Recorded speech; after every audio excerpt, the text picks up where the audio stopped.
Hi students, आप सभी का आपके अपने channel lux foundation math science में स्वागत है।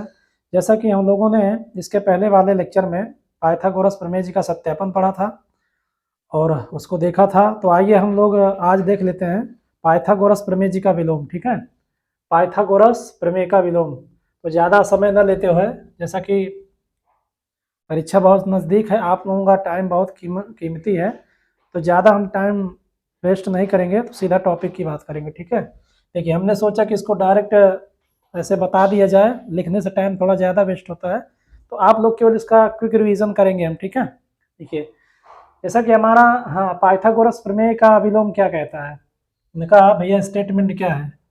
उनका स्टेटमेंट यह है कि यदि त्रिभुज की एक भुजा का वर्ग यदि त्रिभुज की एक भुजा का वर्ग अन्य दो भुजाओं के वर्गों के योग के बराबर हो तो पहली भुजा का सम्मुख कोण समकोण होता है ना। तो ये चीज हमें यहाँ पे भैया देखिए, यहाँ पे क्या कह रहा है कि देखिए एक भुजा का वर्ग अन्य दो भुजाओं के वर्गों के योग के बराबर हो तो पहली भुजा का सम्मुख कोण, ठीक है, पहली भुजा का सम्मुख कोण समकोण होता है। ठीक है, तो इसे हमें सिद्ध करना है। देखिए हम करेंगे क्या कि एक पहले समकोण त्रिभुज बनाएंगे ऐसे। ठीक है, एक समकोण त्रिभुज बनाएंगे, ए बी सी पॉइंट करेंगे, इसी नाप का एक त्रिभुज हम और बनाएंगे, त्रिभुज पी क्यू आर। ठीक है, इसी नाप का एक त्रिभुज, जैसे देखिए ए बी भुजा किसके बराबर होगी, पी क्यू के बराबर होगी, ए सी भुजा किसके बराबर होगी, पी आर भुजा के बराबर होगी, और बी सी भुजा किसके बराबर होगी, क्यू आर भुजा के बराबर होगी। आइए देखिए, जैसा कि हम जानते हैं कि यदि हमारा ये कोण बी यदि 90 डिग्री हो तो जैसा कि पाइथागोरस प्रमेय जी का क्या था कि यदि ये 90 डिग्री हो जाता है तो इसकी सम्मुख भुजा हमारी क्या कहलाती थी भैया, कर्ण कहलाते थे, है ना। इसका योग अर्थात कर्ण स्क्वायर इक्वल क्या होता था, आधार स्क्वायर प्लस लंब स्क्वायर। ठीक है, इस भुजा का, बड़ी वाली भुजा का वर्ग शेष दो अन्य भुजाओं के वर्गों के योग के बराबर होता था। ये लोग हम इस चीज को हम लोगों ने बहुत अच्छी तरह से देखा भी था और पढ़ा भी था। ठीक है, देखिए हमें करना क्या है, देखिए जो पहले दिया गया उसको हम लिख लेंगे। ठीक है, देखिए दिया गया है क्या, ए सी स्क्वायर बराबर A B square plus B C square. ठीक है, A C square equal A B square plus B C square के, इसको हमने समीकरण 1 मान लिया, ये हमारा दिया गया है। और इसी त्रिभुज के, इसी नाप का, इसी त्रिभुज के, ठीक है, बराबर हमने एक और त्रिभुज बनाया। ठीक है, और हमें सिद्ध क्या करना है भैया, कोण बी बराबर ये 90 डिग्री कैसे आता है इसको हम प्रूव करके दिखाएंगे। ठीक है, हमें सिद्ध क्या करना है, कोण बी बराबर 90 डिग्री। और हाँ, सबसे बड़ा महत्वपूर्ण बिंदु होता है जब कोई भी हम, देखिए कोई भी प्रमेय जब हम प्रूव करते हैं तो उसमें रचना हमें दिखाना ही पड़ेगा, क्योंकि रचना में सही पता चलता है ना कि हम लोगों ने किया क्या है, हमें करना क्या है। ठीक है, देखिए हमने किया क्या, इसी नाप का हमने एक त्रिभुज यहाँ पे बनाया, त्रिभुज पी क्यू आर। बस जो रचना किया है बस उसी को यहाँ पे हम लोगों को लिख देना है। देखिए हमें लिख देना है, देखिए यहाँ पे हमने क्या किया है कि त्रिभुज पी क्यू आर एक समकोण त्रिभुज बनाया। ओके ठीक है भैया, बना लिए हैं। जब त्रिभुज पी क्यू आर एक समकोण त्रिभुज है तो जाहिर सी बात है भैया ये हमारा क्यू क्या होगा, ये 90 डिग्री होगा। ओके, देखिए कोण क्यू बराबर 90 डिग्री, इसको हमने समीकरण 2 माना। और जैसा कि हमने पहले भी बोला कि इसी नाप का हमें ये त्रिभुज बनाना है, तो इस तरह से ए बी भुजा किसके बराबर लेना है, पी क्यू के, और बी सी भुजा क्यू आर के, और ए सी भुजा पी आर के। क्यों लिए हैं अभी ये भैया क्लियर हो जाएगा। ओके, क्यों लिए हैं अभी ये क्लियर हो जाएगा। और हमने इसको ए बी बराबर पी क्यू के और बी सी बराबर क्यू आर के, इसको हमने समीकरण 3 और 4 माना। तो इस तरह से त्रिभुज पी क्यू आर में, ओके, इस तरह से हमारा त्रिभुज पी क्यू आर में हम देखते हैं कि क्यू बराबर हमारा 90 डिग्री है। जब ये समकोण त्रिभुज, देखिए ये 90 डिग्री है तो इसमें हम क्या लगा देंगे, पाइथागोरस प्रमेय लगा देंगे। ठीक है, लगा दीजिए भैया, लगा दिए हैं। तो इस तरह से आपका पी आर स्क्वायर बराबर क्या हो जाएगा भैया, पी आर स्क्वायर बराबर P Q square plus Q R square के, है ना। पी आर स्क्वायर बराबर P Q square plus Q R square के। और जैसा कि हम लोगों ने देखा कि जब ये भुजा इसके बराबर है और ये कर्ण भुजा अर्थात ए सी भुजा पी आर के बराबर है और बी सी भुजा क्यू आर के बराबर है, तो यहाँ पे हम क्या कह सकते हैं कि देखिए ये कर्ण भुजा इसके बराबर और हमारी ये ठीक है, ये आधार देखिए, यदि हम इसको ये वाला न्यून कोण मानेंगे तो हमारा ये लंब हो जाएगा, है ना। और यदि हम इसको न्यून कोण मानते हैं तो बीसी हमारी क्या हो जाएगी भैया, लंब भुजा हो जाएगी, वो अलग विषय है। देखिए हम क्या करेंगे, देखिए जब हम जानते हैं कि पी क्यू, देखिए पी आर स्क्वायर बराबर P Q square plus Q R square के, ओके। जब ये हमारा इसके बराबर हो गया तो हम सीधा सीधा कह सकते हैं, देखिए समीकरण यहाँ देखिए, यहाँ आप देखिए पी क्यू समीकरण थर्ड में देखिए, और देखिए समीकरण थर्ड में हमने दिखाया भी है, ये हमारा समीकरण ये भैया, ये देखिए समीकरण थर्ड में देखेंगे ए बी बराबर पी क्यू के, तो पी क्यू के स्थान पर हम ए बी लिख सकते हैं, बिल्कुल लिख सकते हैं। तो ए बी स्क्वायर कर दिए यहाँ पे, देखिए क्यू आर के स्थान पर हमने क्या लिखा भैया, बी सी स्क्वायर लिख सकते हैं, बिल्कुल लिख सकते हैं। तो इस तरह से हमारा ये समीकरण फिफ्थ हो गया। बस स्टेप बाय स्टेप इसको करना है और 2 से 3 बार इसको रिवाइज कर देना है, ठीक है। हमने ये कर लिया, ओके, ये हमारा समीकरण 5 बन गया।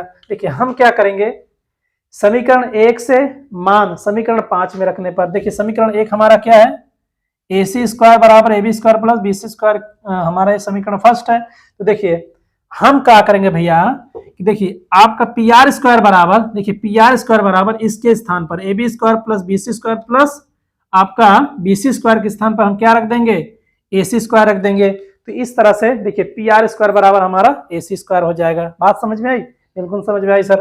देखिए इस तरह से हमारा ये समीकरण 6 बन गया। हम करें, देखिए कम से कम आप इसको 2 से 3 बार इसको रिवाइज कर देंगे तो ऐसे ही दिमाग में ये सेट हो जाएगा, ओके। देखिए पी आर स्क्वायर बराबर ए सी स्क्वायर के, कहां से हमने इसको लिया, समीकरण 1 से, ओके। समीकरण 1 से A B square plus B C square बराबर ए सी स्क्वायर दिया हमने, और रख दिया इसको हम भैया समीकरण 5 में। तो इस तरह से हमारा ये समीकरण, देखिए पी आर स्क्वायर बराबर ए सी स्क्वायर, देखिए दोनों हमारा स्क्वायर क्या हो जाएगा भैया, हट जाएगा, है ना, हट जाएगा, ओके। देखिए तो इस तरह से हमारा समीकरण ये 6 बन गया। फिर उसके बाद हम क्या करेंगे, देखिए समीकरण थर्ड, फोर्थ और 6 में देखेंगे। देखिए समीकरण देखिए ए बी बराबर पी क्यू के, ए बी बराबर भैया पी क्यू के हो गया, ओके। बी सी बराबर क्यू आर के, बी सी बराबर क्यू आर के, और हम देखते हैं यहाँ पे कि पी आर बराबर, ओके, पी आर बराबर भैया किसके प्राप्त हुआ, ए सी के प्राप्त हुआ। इस तरह से हम कह सकते हैं कि समीकरण थर्ड, कहने का मतलब यह है कि हमें क्या करना है कि ए बी भुजा पी क्यू आर के बराबर करना है, बी सी भुजा क्यू आर के बराबर करना है, और ए सी भुजा हमें भैया पी आर के बराबर करना है। जब हमारा ये कंडीशन फुलफिल हो गया, देखिए समीकरण थर्ड में हमने देखा, समीकरण फोर्थ में देखा और समीकरण 6 में देखा, हमने क्या किया, सभी भुजाओं को यहाँ पे बराबर कर दिया। जब सभी भुजाएं, हम जैसा कि हम लोगों को पता भी है, आप लोगों को पता भी होगा, पढ़ा भी होगा, और इसकी चर्चा हमने त्रिभुज में किया भी है। जब हमने त्रिभुज वहां पढ़ा था कि जब कोई भी त्रिभुज सर्वांगसम होता था, ठीक है, देखिए इस तरह से हमारा ये त्रिभुज एबीसी और त्रिभुज पी क्यू आर क्या हो जाता है भैया, क्या हो जाता है, सर्वांगसम त्रिभुज बन जाता है। देखिए भुजा भुजा भुजा, ठीक है, हमने तीनों भुजाओं को A B P Q B C A C और पी आर के क्या कर दिया, बराबर कर दिया। इस प्रकार से भुजा भुजा भुजा सर्वांग समता से त्रिभुज एबीसी और त्रिभुज पी क्यू आर भैया क्या होंगे, क्या होंगे, सर्वांगसम त्रिभुज कहलाएंगे।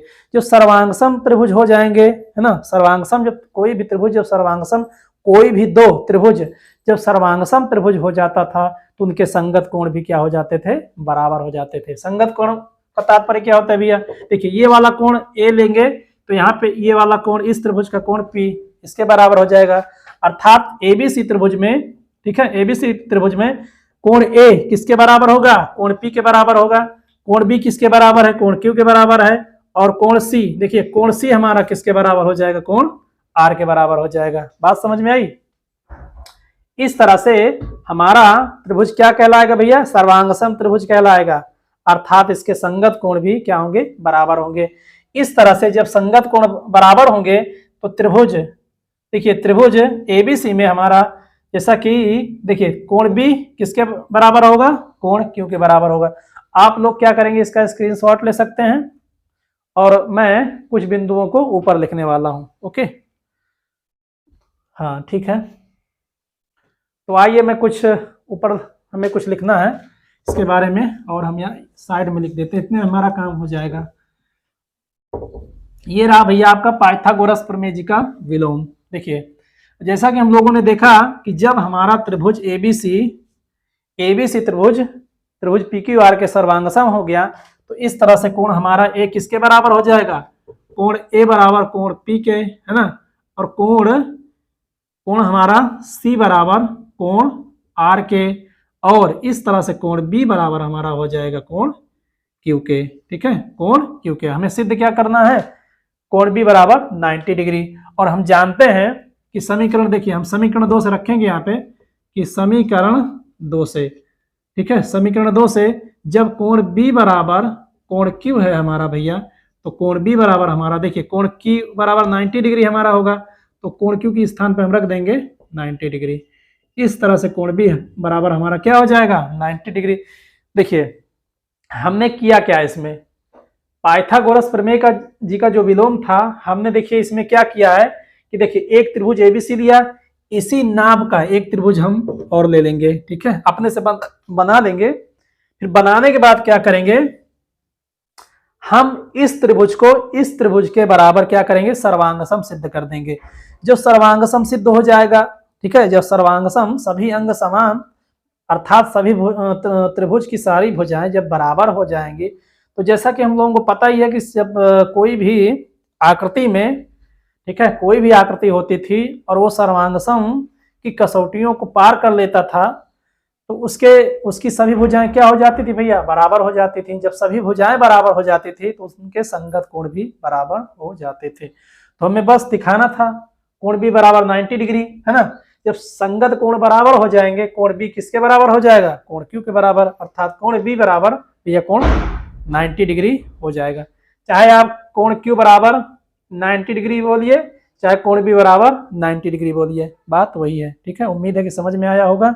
हाँ, मजा आया हो तो लाइक करें, सब्सक्राइब करें, ज़्यादा से ज़्यादा इस वीडियो को शेयर करें, जिससे अन्य लोगों को भी भैया फायदा हो सके।